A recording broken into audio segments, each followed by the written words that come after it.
নমস্কার, সুভদ্রা রান্নাঘরে আমার সকল দর্শক বন্ধুকে জানাই স্বাগত। আমি শিউলি। আজকে আমি আবার একটা ঠান্ডা ঠান্ডা শরবতের রেসিপি নিয়ে এসেছি, তোমাদের সাথে শেয়ার করব।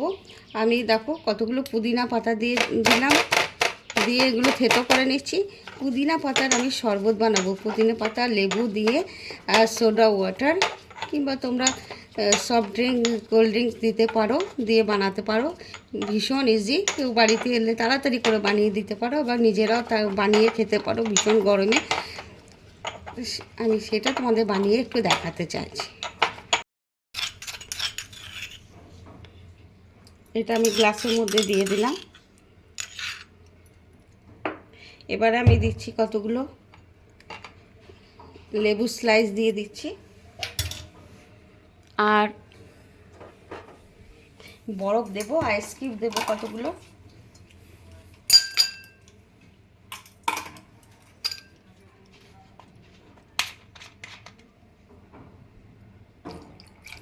সোডা ওয়াটার দিয়ে দিচ্ছি,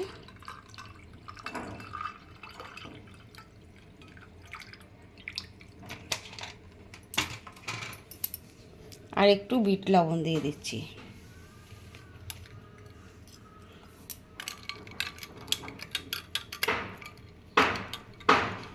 একদম রেডি। আমি একটু সাজিয়ে নিই, দিয়ে তোমাদের দেখাচ্ছি।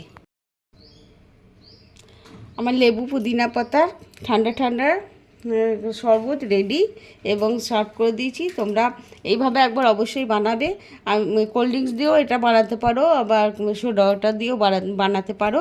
তো আমি সোডা ওয়াটার দিয়ে বানিয়েছি। তো তোমরা এইভাবে বানিয়ে খাবে, খেয়ে আমাকে কমেন্ট করে জানাবে তোমাদের কেমন লেগেছে। তোমরা সবাই ভালো থাকবে, সুস্থ থাকবে। তোমাদেরকে সকলকে জানাই অসংখ্য অসংখ্য ধন্যবাদ। আমার দেশ বা দেশের বাইরে যে সকল বন্ধুরা আছো সবাইকে জানাই, আবার বলছি সবাইকে জানাই অনেক অনেক ভালোবাসা। তোমরা আমার সাথে, আমার পাশে এইভাবে থাকার জন্য, আমাকে সাপোর্ট করার জন্য।